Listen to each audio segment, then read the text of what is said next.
नमस्कार, मैं हूं शिवांगी वाजपेयी। आप देख रहे हैं 10 कदम। आज उत्तर प्रदेश में एक बार फिर से चुनाव की जंग तेज है, लेकिन इस बार का ये चुनाव जो है वो विधानसभा या लोकसभा का नहीं बल्कि उपचुनाव का है।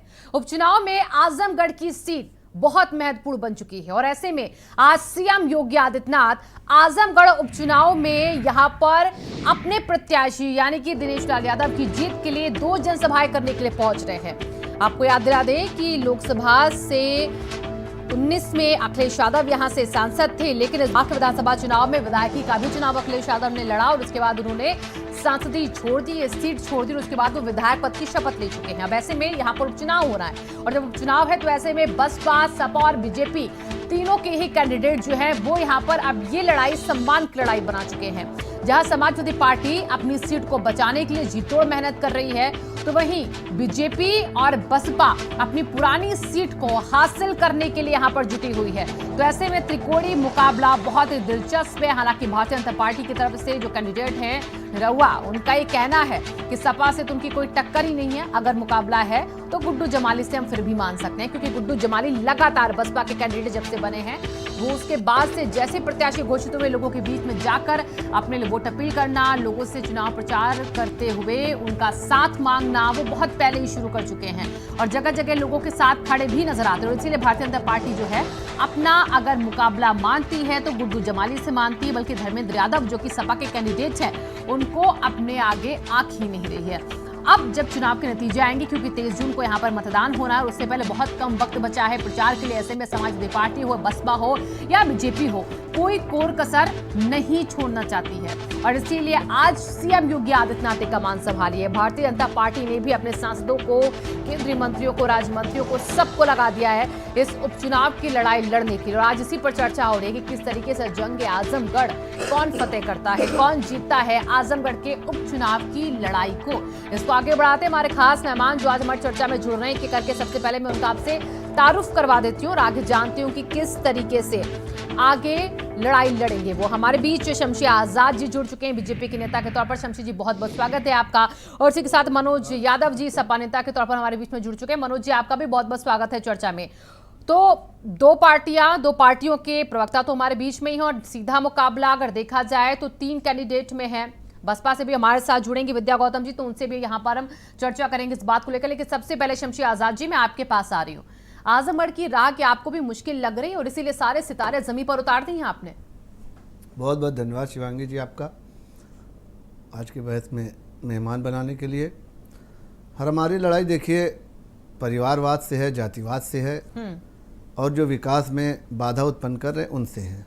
यानी आप साफ समझ सकते हैं कि समाजवादी पार्टी से मुकाबला है, लेकिन बहुत हल्का मुकाबला है, क्योंकि वहाँ पर जैसे ही इन्होंने अपने परिवार का एक चेहरा उतारा वैसे ही आजमगढ़ की जनता ने इनको खारिज कर दिया और उसी दिन से वहाँ के सभी मतदाताओं ने ये मूड बना लिया कि इस बार भारतीय जनता पार्टी की जो डबल इंजन की सरकार है, क्योंकि विकास आज तक आजमगढ़ में हुआ ही नहीं जब से समाजवादी पार्टी की सरकार रही हो चाहे बसपा की सरकार रही हो।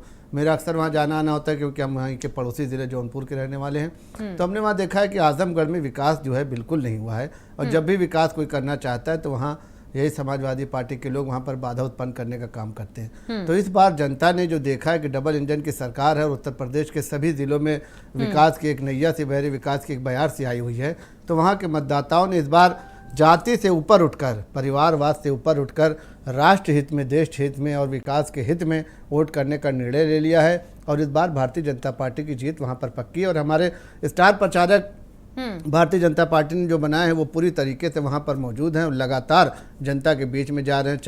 40 स्टार प्रचारकों की टीम हमारे यहाँ बनाई गई रामपुर और आजमगढ़ के लिए, जिसमें हमारा मेन लक्ष्य इस वक्त जो है आजमगढ़ है कि वहाँ पर इस बार किसी भी तरह से भारतीय जनता पार्टी का परचम लहराया जाए, जिससे 2024 में ये साफ संकेत मिल जाए कि पुनः एक बार केंद्र में भारतीय जनता पार्टी की सरकार आने वाली है। ठीक है, और अब मैं मनोज जी आपके पास आ रही हूँ, क्योंकि बीजेपी भी 3 बार आजमगढ़ से जीत चुकी है, 1977, 1980 और 2009, यानी कि 3 बार जीत और चौका मारने की तैयारी कर रही हुआ। तो चौका आप लगने देंगे या नहीं लगने देंगे?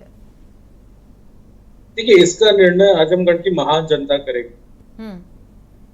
कौन जीतेगा कौन हारेगा ये न राजनीतिक दल तय कर सकते हैं और न कोई मैं टीवी चैनल में बैठ के इस बात की पुष्टि कर सकता हूं। लेकिन इतिहास निश्चित तौर पे दोहराया जाता है। इतिहास के मद्देनजर इस बात को कहा जा सकता है, कोट किया जा सकता है कि उस धरती के सबसे मजबूत किस राजनीतिक दल की अब तक की उपस्थिति रही। इस बात से मैं पूरी तरीके से सहमत हूं कि समाजवादियों को वहां हमेशा से सम्मान मिला, प्यार मिला, दुलार मिला, और बदले में समाजवादी पार्टी ने अपनी अथाह जो भी ताकत थी उस ताकत के आधार पर उस जनता को रिटर्न गिफ्ट देने में भी कभी कोई कोर कसर नहीं छोड़ी। अब मैं राजनीति पे आता हूं कि बीजेपी के यहाँ नेता ने एक सीधे सीधे आरोप लगा दिया कि समाजवादी पार्टी ने वहां कोई काम नहीं किया। हम आपकी इस बात को मान लेते हैं, क्योंकि अगर आपको हम काम गिनाएंगे तो आप मेरे ख्याल से उस पर विश्वास नहीं करो। 5 काम समाजवादी पार्टी आपसे पूछती है, डबल इंजन की सरकार जो 6ठा साल चल रहा है और 8-9 साल लगभग सेंट्रल गवर्नमेंट के भी हो गए। वो ऐसे 5 कौन से काम है जो आपने आजमगढ़ की जनता के लिए कर दिए हैं और आजमगढ़ की जनता को आप ये कह सकते हैं कि हाँ देखिए हमने इतना बड़ा काम कर दिया। उसमें समाजवादियों को कोई योगदान नहीं होना चाहिए। मनोज जी बिल्कुल आप देखिए, आजमगढ़ से 14 में भी मुलायम सिंह यादव थे सांसद, 19 में अखिलेश यादव थे, और अब उपचुनाव की जंग है और विधायक भी इस बार सारे आपके ही हैं। तो ऐसे में सवाल तो आपसे भी बनता है, आप बिल्कुल सवाल पूछिए, लेकिन अभी आप, क्योंकि आप वहां पर कह रहे हैं कि आपके साथ लोग खड़े होंगे क्योंकि आपने काम किया है, तो आप भी बताइए आपको किन कामों के जरिए ऐसा लग रहा है कि आजमगढ़ एक बार फिर से आपकी वहां की जनता एक बार फिर आपका साथ देगी। देखिए निश्चित तौर पे हाँ। काम की अगर बात की जाएगी तो समाजवादी पार्टी की सरकार थी और 2014 के बाद समाजवादी पार्टी ने आजमगढ़ में जो तमाम सारे जाम थे, सड़कों का चौड़ीकरण नहीं था, चौराहों का संकुचन था, इन सारे कामों को किया। वहां का चाहे वो कॉलेज हो, चाहे वो जेल हो, चाहे वो यूनिवर्सिटी की बात हो, चाहे गन्ना मिल की बात हो, चाहे वहां पे लाइट का दुरुस्तीकरण की बात हो, चाहे डबल रोड जो फैजाबाद से लेके मनोज जी एक सवाल मैं आपसे यही पूछना चाहता हूं। जवाब दे दीजिए, फिर आप बताइएगा कि कैसे काम इनके वहां पर आपको देखे, क्योंकि आप तो वहां पर आते जाते रहते हैं। तो मैं चाहती हूँ पहले मनोज जी की बात हमारी और काम आपने किया, ये बहुत अच्छा ठीक है। मनोज जी बोलिए। जी बिल्कुल, ये मैं जो काम की अपनी बात कर रहा हूँ, ये 2017 तक के कामों की बात मैं कर रहा हूँ। इसके बाद के काम की मैं ना तो इस टीवी चैनल पे कोई पुष्टि कर रहा हूँ ना बात कर। एक सांसद के पास कितनी निधि होती है, बीजेपी के नेता को भी ज्ञान होगा और देश को भी ज्ञान है। 17 में विधायक कितने थे आपके वहां पर, जरा ये भी आपको पता ही होगा ना मनोज जी, कितने विधायक थे आपके? बीजेपी के सारी सीटों पर थी वहां पर? नहीं बिल्कुल नहीं थी, बिल्कुल नहीं थी। लेकिन क्या सरकार विधायक नहीं होगी तो काम नहीं कराएगी? मैं कह रहा हूँ अगर सरकार के पास विधायक नहीं होंगे किसी जनपद में, नहीं मनोज जी देखिए, आपने बहुत अच्छा काम किया आजमगढ़ के लिए, आप जैसा कि कह रहे हो, और मैं अभी इसका जवाब भी लूंगी शमशेर जी से, क्योंकि ये कहते हैं कि मैं वहां जाता आता रहता हूं, मुझे तो पता है वहां पर कुछ भी नहीं हुआ, सड़कों का हाल खस्ता हाल बना हुआ है। बीजेपी इसको मुद्दा भी बना रही है इस बार के चुनावों में वैसे। तो मैं ये अभी जानना चाह रही हूँ नॉलेज के लिए, और ये भी नॉलेज थोड़ा हमारे साथ शमशेर जी भी ले ले कि जरा कितने विधायक थे 17 में आपके? हमें तो मालूम ही है। नहीं क्योंकि अभी उनसे पहले 7 विधायक थे। ठीक है, 7 विधायक थे। बीजेपी के कितने विधायक थे वहां पे? अभी 10 हैं। हाँ नहीं ठीक है, आपने बोला ना कि अब 17 तक के काम गिना रहे हैं। बीजेपी के कितने विधायक थे 17 में?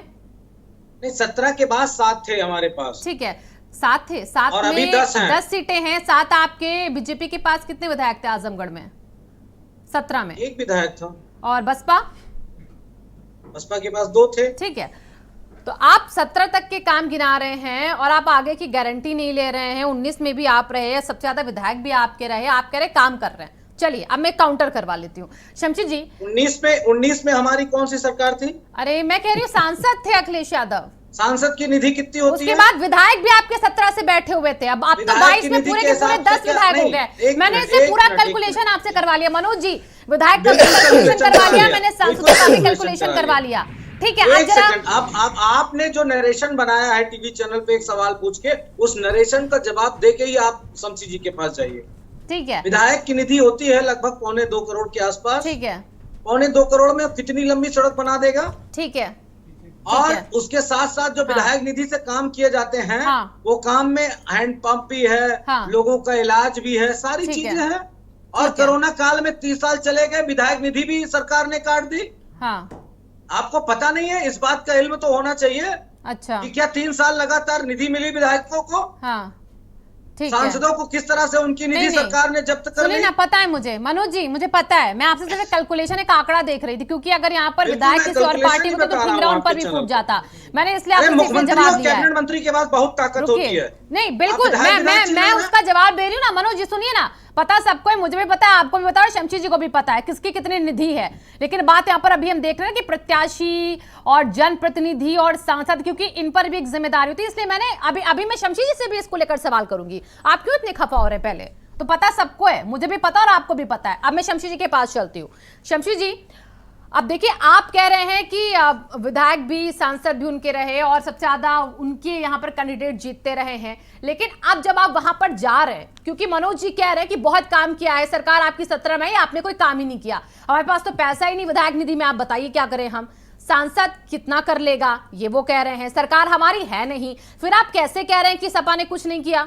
देखिए, मनोज यादव ने बहुत अच्छा हमारा खुद ही जो है तो आधी परेशानी हमारी दूर कर दी। इन्होंने हाँ। कोरोना काल का जो यहाँ पर जिक्र किया, तो यही बात हम भी कहते हैं कि हमको भी तो 5 साल पूरा नहीं मिला। 2 साल किस तरीके से विश्वव्यापी बीमारी में उत्तर प्रदेश की सरकार ने, केंद्र की सरकार ने किस तरीके से जनमानस को बचाने के लिए, जनता की जान बचाने के लिए अपना सब कुछ त्याग दिया, सब कुछ लगा दिया कि हमारी जनता बच जाए। और आप देख लें कि अगर भारतीय जनता पार्टी को सरकार बनने के बाद 1 साल मंत्रिमंडल का विस्तार ये वो करके लगता है, और उसके बाद 2 साल का कोरोना काल रहा, फिर 1 साल चुनाव की तैयारी, तो वक्त कितना मिला। लेकिन उसके बाद भी आजमगढ़ को एक हाईवे दिया बेहतरीन, पूर्वांचल एक्सप्रेसवे के नाम से, जो आज लखनऊ तक पहुंचने में कारगर है, चाहे आप इधर से जाएं चाहे उधर से जाएं। अब आप हंस लीजिए, नहीं आती है दूसरे ठीक के है। काम बताने में, इतनी बेशर्मी के साथ दूसरे का काम गिना लेते हो गया आपका। नहीं बिल्कुल। और उसके बाद आजमगढ़ में सांसद इनके, विधायक इनके, सब कुछ इनका था। हम कुछ करेंगे तो आप कहेंगे कि हमारे विधायकों ने किया है, और आप यहाँ पे खुद ही कह रहे हैं कि विधायकों की और सांसदों की निधि कितनी होती है।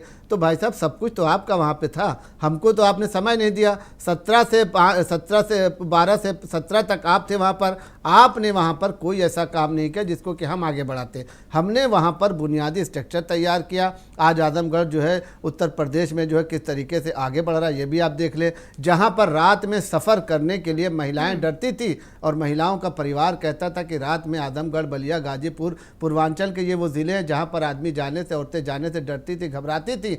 आज वहाँ रात में आप किसी भी वक्त यात्रा कर सकते हैं, किसी भी रोड के माध्यम से। इनका कहना है कि पूर्वांचल एक्सप्रेस वे हमारा है, ठीक है, इन्हीं का है, लेकिन व्यवस्था हमारी है, यही मान लेते हैं हम। उसके बाद आप देखें कि आजमगढ़ में जहाँ एक अपराध का साम्राज्य फैला हुआ था, किस तरीके से वहाँ पर अपराधियों का पलायन हुआ है, किस तरीके से वहाँ पर अपराधियों का खात्मा हुआ है, क्या इसको भी मनोज यादव जी अस्वीकार करेंगे? और उसके बाद आजमगढ़ की जनता लगातार यही देख रही कि जब भी यहाँ चुनाव होता है तो एक परिवार का ही आदमी यहाँ पर आकर चुनाव लड़ता है और जीत के चला जाता है, दोबारा उस तरफ ताकता भी नहीं। आप बता दें कि 5 साल की सरकार थी अखिलेश यादव की, कितनी बार वहाँ पर यात्रा किया, या सरकार नहीं तो उसके बाद जीते कितनी बार यात्रा किया वहाँ पर। तो ऐसा कुछ भी नहीं, आजमगढ़ हमेशा उपेक्षा का शिकार रहा है। इसलिए वहाँ की जनता ने इस बार, जैसे ही दिनेश लाल यादव का भारतीय जनता पार्टी ने, क्योंकि एक बार वहाँ से वो लड़ चुके हैं, तो गलती का एहसास वहाँ की जनता को हुआ है, और इस बार वो गलती दोहराना नहीं चाहती है, और इस बार भारतीय जनता पार्टी को वोट देकर वो जिताना चाहती है और विकास के माध्यम से आजमगढ़ को जोड़ना चाहती है। ठीक है, हमारे बीच में राजनीतिक विश्लेषज्ञ डॉक्टर मनोज पांडे जी भी जुड़ चुके हैं। मनोज जी, आपका भी चर्चा में बहुत बहुत स्वागत है। अब मैं सवाल आपसे एक कर रही हूँ, क्योंकि देखिए इस बार जब ये आजमगढ़ के उपचुनाव की जंग है वो तेज दिख रही है, सीएम भी वहां पर पहुंचेंगे, सपा, बसपा, बीजेपी पूरा दम लगा चुकी है वहां के उपचुनाव में जीतने के लिए। तो ऐसे में एक और एग्जाम्पल भी यहाँ पर सेट करने की और दिखाने की कोशिश ये हो रही है, हालांकि वो सच होगा कि नहीं होगा भी ये नतीजे बताएंगे, कि अमेठी में स्मृति ईरानी ने चुनाव हारा लेकिन कांग्रेस का गढ़ छीना। अब बीजेपी कह रही उसी तरीके से हम ये सपा का गढ़ छीनेंगे, क्योंकि निरहुआ भी पहले लड़ चुके हैं, हार चुके हैं और अच्छे खासे वोट पाए थे, वो दूसरे पायदान पर रहते। अब कह रहे हैं कि हम दोबारा जीतेंगे, गढ़ छीनेंगे सपा का। ऐसा मुमकिन लग रहा है आपको?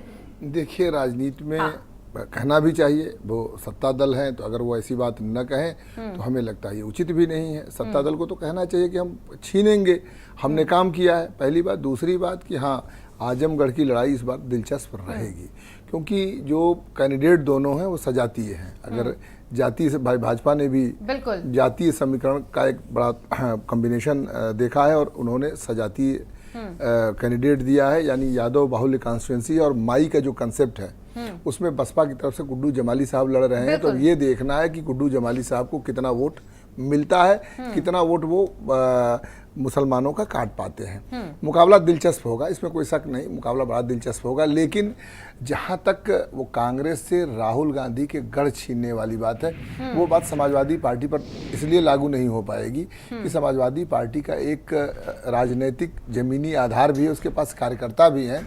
तो समाजवादी पार्टी संघर्ष करेगी, लड़ेगी और मुकाबला दिलचस्प होगा, ये सच है। गढ़ छीन पाते हैं नहीं छीन पाते हैं ये कह पाना अभी बड़ा कठिन है, क्योंकि सरकार है तो सरकार का भी प्रभाव होगा, लेकिन वो समाजवादियों का गढ़ है तो समाजवादी पार्टी का भी प्रभाव रहेगा, ये निश्चित रूप से आप मान के चले। और आजमगढ़ का चुनाव दिलचस्प होगा। ठीक है, तो इतना आसान रहेगा मनोज जी? क्योंकि देखिए सपा जहां से लगातार जीतती रही हो और ऐसे में इस बार उसको भी फाइट करनी पड़ रही है। नहीं, इतना आसान नहीं रहेगा चुनाव। हाँ। चुनाव देखिए, भारतीय जनता पार्टी चुनाव को बड़ा हल्के में नहीं लेती है। हाँ। और वो भी जमीन पर, और हर तरीके भाई चुनाव है, साम दाम दंड भेद सब चलेगा।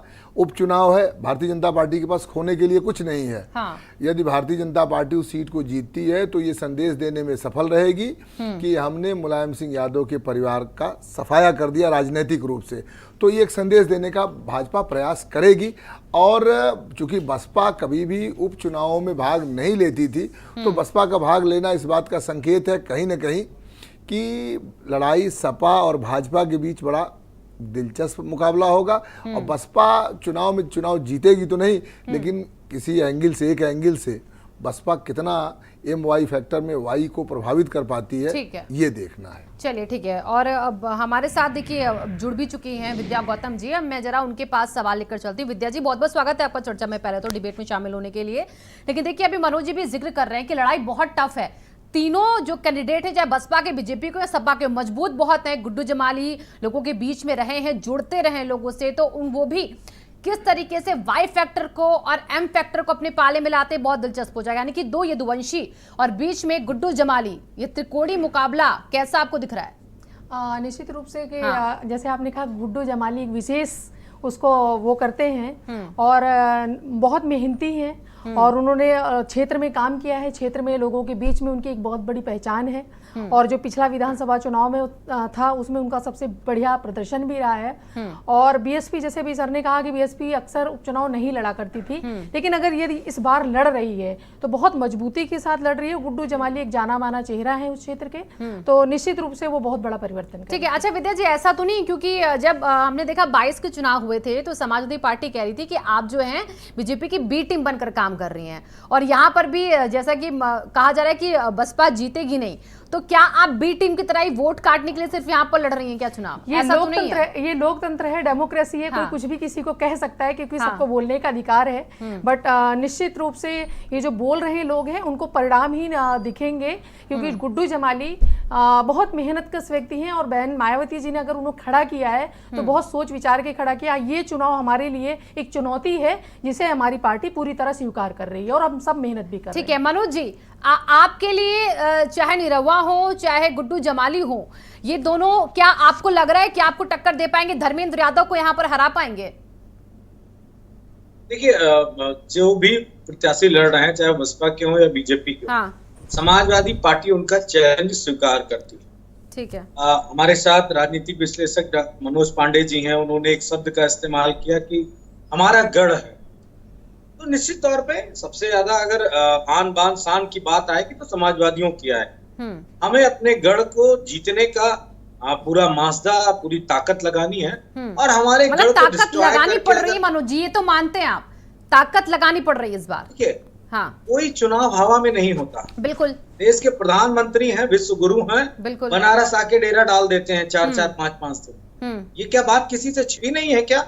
कि कोई ये बात छिपी रखी है? 5-5 दिन उनको रुकना पड़ता है बनारस में। कोई अभूतपूर्व नेता, इतने बड़े नेता कि हिंदुस्तान में आज तक उस कोटि का कोई नेता ही नहीं हुआ। कोट टू बीजेपी के लोग इस तरह कहते हैं।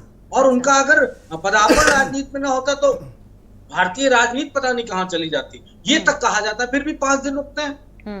हमारे नेता को तो आजमगढ़ जाना भी नहीं पड़ता है कि 5 दिन वहां जाए। वो तो पूरे प्रदेश में प्रचार करते हैं, चाहे लोकसभा का चुनाव हो, चाहे विधानसभा का चुनाव हो। मनोज जी देखिए, आपके नेता को जाना भी नहीं पड़ता। और निरहुआ पता है क्या करें? निरहुआ यही कह रहे हैं, वो ये कह रहे हैं कि मैं हारा, उसके बाद भी मैंने आजमगढ़ को छोड़ा नहीं है और आप भी कह रहे हैं कि हमारे तो नेता को जाना भी नहीं पड़ता है, तो कहीं ऐसा तो नहीं कि लोग नाराज हो जाएंगे, खफा हो जाएंगे क्योंकि अखिलेश यादव जाते नहीं, ऐसा तो नहीं होगा? शिवांगी जी, बड़ी अच्छी बात आपने मुझे रिमेम्बर ये करा निरहुआ दी, कह भी इसलिए रहे उसका हैं जवाब क्योंकि। दूंगा। हाँ। हाँ, नहीं देखिए, निरहुआ जी विधि के विधान को बदलने वाले व्यक्ति, तो उनकी बात का जवाब मेरे जैसा छोटा इंसान नहीं दे पाएगा। बीजेपी के शमशी जी दे सकते हैं और योगी जी दे सकते हैं, क्योंकि विधि के विधान को अगर कोई पलट सकता है तो भाजपा ही पलट सकते हैं, हम नहीं पलट सकते। जो विधि ने लिखा है उसको तो भगवान ही पलट सकते हैं, बाकी बीजेपी के लोग पलट सकते हैं। तो समाजवादी पार्टी अपनी मेहनत कर रही है, अपने गढ़ में मेहनत कर रही है, और हम रियल में कैडर बेस्ड पार्टी हैं, हमारे पास कार्यकर्ता हैं, हमारी पूरी पार्टी लगी हुई है। रामपुर में हमारी पार्टी लगी हुई है, आजमगढ़ में पूर्वांचल के तमाम सारे लीडर और हमारे स्टार प्रचारक सारे गांव गांव जाके प्रचार कर रहे हैं, और यही प्रचार में करना है। हमें कोई नफरती एजेंडा तो चलाना नहीं है कि मैं जाऊं और जाके धीरे से जिले की एक भाषण में बोल दूं, अगर ये जीत जाएंगे तो ये हो जाएगा, ये तो हमें कहना नहीं है। और ना इस तरह की हम राजनीति करते हैं। अच्छा, ये कह सकते हैं कि अगर गुड्डू जमाली जीत गए तो मुसलमान का राज हो जाएगा, ये कह सकते हैं। नहीं, वो हम कह नहीं सकते कहते। हैं, उसको एक सेट मत कीजिए ना एग्जांपल के तौर पर। यहाँ पर नहीं, अभी कह कहा सकते नहीं है, नहीं, कहते हैं। अभी कहा नहीं, क्योंकि देखिए आप लोगों के बातें, आप लोगों के बयान सुनिए बहुत गहरी छाप शिवांगी छोड़ते जी, हैं ना मनोज जी।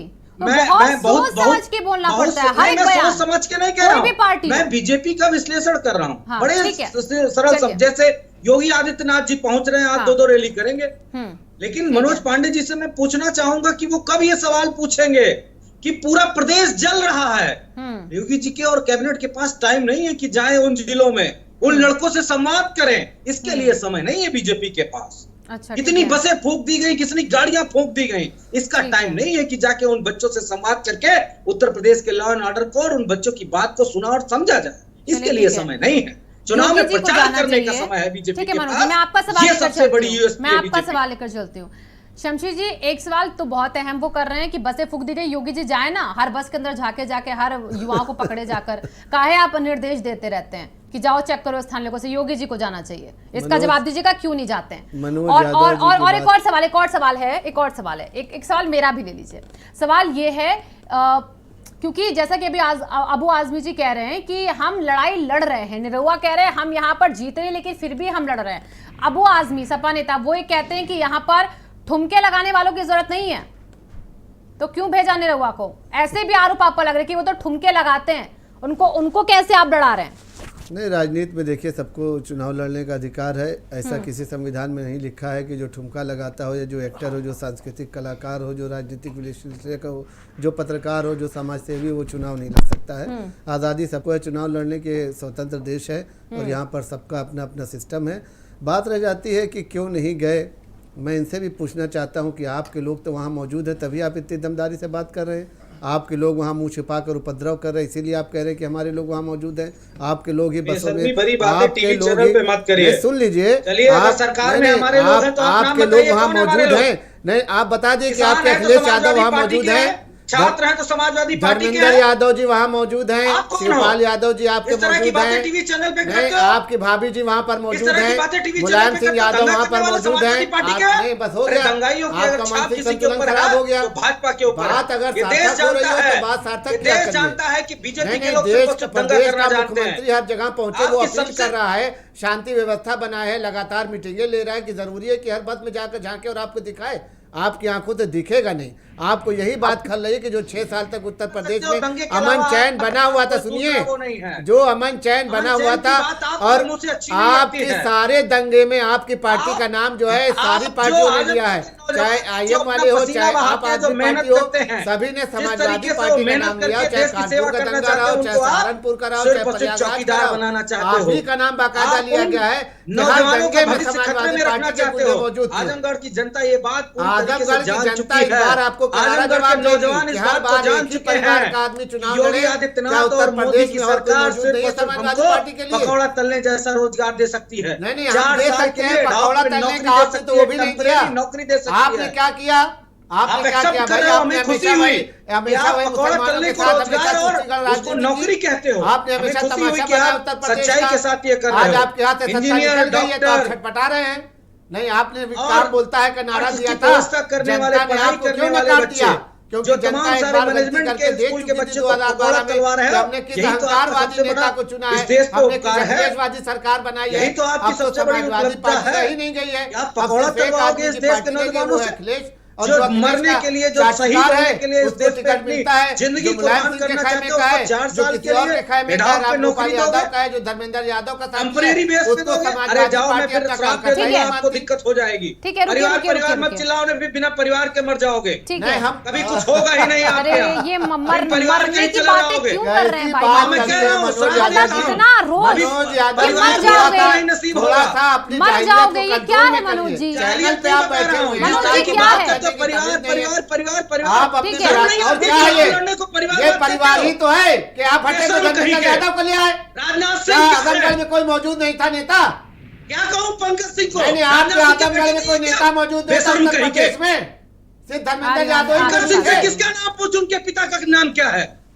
ठीक है, रुकिए, जो रुकिए। पंकज सिंह मनोज के और पिता शमशेर जी, का आप नाम दोनों क्या है? रुकिए। और ये मर जाओगे ऐसे मैं मरने की बात ऐसे शब्द करूंगा। मत यूज कीजिए बिना ना किसी परिवार के। के ही मर जाओगे। ऐसे शब्द मत परिवार में यूज नहीं कीजिए। नसीब कोई होगा मत कीजिए। तुमको। अच्छा नहीं अभी लगता रुकिए, कि मनोज आपको जी मैं रुकिए। कुछ कहूं? ठीक है आप बड़े शमशेर भाई जी, हैं, मैं आपको कुछ ठीक है, कहना ठीक है नहीं शमशेर चाहता। जी रुकिए, नहीं, शमशेर जी मुझे रुकिए। बड़ा भाई मत बनाइए। अरे मनोज जी रुकिए हम भाई, आपके जैसे मनोज लोगों जी को रुकिए। बड़ा इतने पसंद रोज में करेंगे। सोच समझ कर बोलिए, सभी जो परिवार को ठीक गलत है कहता हो, मनोज जी, उसको अब आप उसका रुक बड़ा जाइए भाई ना। बनना नहीं पसंद करेंगे। मनोज जी रुक जाइए ना, रुक जाइए। मैं नहीं शिवांगी जी, आप ये बात कैसे कह सकती है? मरने की बात कह रहा हूँ।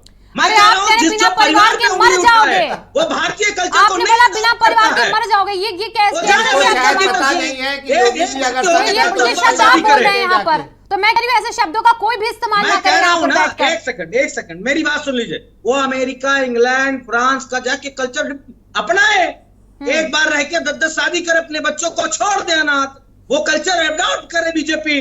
समाजवादी लोग भारतीय कल्चर को नहीं छोड़ते हैं। चलिए ठीक परिवार है, बहुत हमारे अच्छे देश की समाजवादी शान नहीं है। छोड़ते हैं।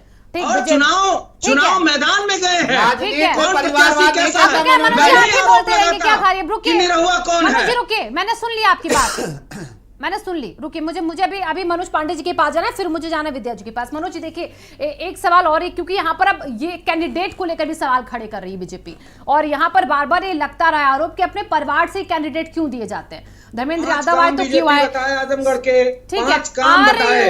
आ रही परिवार मनोज का जी, सवाल वो बाद 5 में काम होगा। आप बताइएगा वो जनता शमशी तय जी करेगी। को, लेकिन अपनी बारी पे 5 ना काम बताए, कौन से आजमगढ़ के? शमशी जी को 5 काम बताइएगा, मैं आपको पूरा मौका दूंगी 5 काम बताने का। अब रुकिए जरा, बाकी लोगों के पास भी जाने दीजिए भाई। मनोज पांडे जी, अब कैंडिडेट को लेकर भी देखिए सवाल खड़े होते हैं। धर्मेंद्र यादव क्योंकि साथ में अखिलेश यादव की राजनीति शुरू की, हालांकि अखिलेश यादव बहुत आगे, लेकिन वो भी 3 बार सांसद रहे हैं बदायूं से, मैनपुरी से, कुल मिलाकर 3 बार सांसदी वो रख चुके अपने पास। लेकिन अब जब ये भी लोग कहीं ना कहीं परसेप्शन, एक चर्चाएं ऐसी चल रही हैं कि जब अखिलेश यादव आजमगढ़ से सांसदी छोड़कर विधायक बने तो आजमगढ़ की जनता कहीं ऐसा तो नहीं समझ लगी कि हमारे साथ धोखा कर दिया, हमने तो उनको चुना एक बड़े नेता को जो एक हमें लगा था हमारे साथ खड़ा रहेगा, अब वो हमें छोड़ गए, तो कहीं इसकी नाराजगी तो नहीं होगी? देखिए, और धर्मेंद्र यादव वो किस तरीके से आपको लगता है कायम रख पाएंगे जीत? देखिए, 2-3 बातें बड़ी महत्वपूर्ण हैं। पहली बात कि परिवारवाद का आरोप तो राजनीतिक लड़ाई है, ये जंग है, तो जंग में आरोप प्रत्यारोप तो होंगे और लगेंगे और चलते रहेंगे। बिल्कुल। तो इसलिए ये राजनीति का एक राजनीतिक हिस्सा है। ये हम लोग डिबेट कर रहे हैं, ये वहाँ की जनता के बीच है। एक जो सबसे बड़ा प्रश्न है जो दिखाई दे रहा है कि इस समय जो अग्निपथ और अग्निवीर की बात हो रही है, तो पूर्वांचल में इसका बड़ा असर है, बड़ा रोष है। तो कहीं न कहीं अगर राजनीतिक रूप से आप देखें तो वो चुनाव को कहीं न कहीं किसी न किसी एंगल से उसका भी प्रभाव रहेगा। और भारतीय जनता पार्टी परिवारवाद का आरोप लगा रही है, तो भारतीय जनता पार्टी को निश्चित रूप से आरोप लगाना भी चाहिए, क्योंकि वो एक राजनीतिक दल है और राजनीतिक दल को राजनीतिक बातें मंचों से कहना चाहिए। ये कोई बड़ी बात नहीं, और समाजवादी पार्टी को भी उसका काउंटर करना चाहिए। मनोज जी को भी मेरी सलाह है, मेरे छोटे भाई हैं, कि इतना उत्तेजित होने की आवश्यकता नहीं है, और भारतीय संस्कृति बहुत बड़ी है, हम सब उसकी बात न करें और राजनीति को, चुनाव को बड़ा चुनौतीपूर्ण ले। और ये चुनाव, चूंकि मैं पहले कह रहा हूँ, मैं फिर कह रहा हूँ कि आजमगढ़ समाजवादियों का गढ़ रहा है। हाँ। तो समाजवादी पार्टी के लिए चुनौती भी होनी चाहिए और हाँ। उसके साथ की बात भी है। बिल्कुल। भारतीय जनता पार्टी अगर वहाँ जीतती है तो उसके लिए प्लस है, वो पूरे देश में इस बात का प्रचार कर सकती है कि हमने समाजवादी पार्टी को उत्तर प्रदेश से सफाया कर दिया। इसलिए ये चुनौती है समाजवादी पार्टी के पास। ठीक है। भारतीय जनता पार्टी खोने के लिए कुछ नहीं है, पहली बात। दूसरी बात कि राजनीतिक रूप से राजनीतिक बातें, राजनीतिक चीजें उठेंगी। अभी वहाँ एमएलसी का चुनाव हुआ था, एमएलसी के चुनाव में देखिए वहाँ परिणाम क्या रहा, कौन जीता, पर्दे के पीछे से कौन से खेल हुए। तो राजनीति में जो दिखता है उसके अलावा भी पर्दे के पीछे भी बहुत कुछ है। गुड्डू जमाली साहब लड़ रही हैं, विद्या जी हैं, वो बताएंगी भाई राजनीतिक उसके राजनीतिक नेतार्थ क्या है और राजनीतिक नेतार्थ क्या क्या हो सकते हैं, वो जनता निश्चित रूप से वहाँ भी देखती होगी। बिल्कुल मनोज जी, देखिए कुल मिलाकर अगर समझा जाए तो आजमगढ़ उपचुनाव किसी के लिए भी आसान नहीं होगा। मैं विद्या जी आपके पास आती हूँ, एक छोटे से ब्रेक के लिए मैं रुक रही हूँ, छोटा सा ब्रेक होगा, फौरन हाजिर होते हैं, चर्चा को यहीं से आगे बढ़ाएंगे।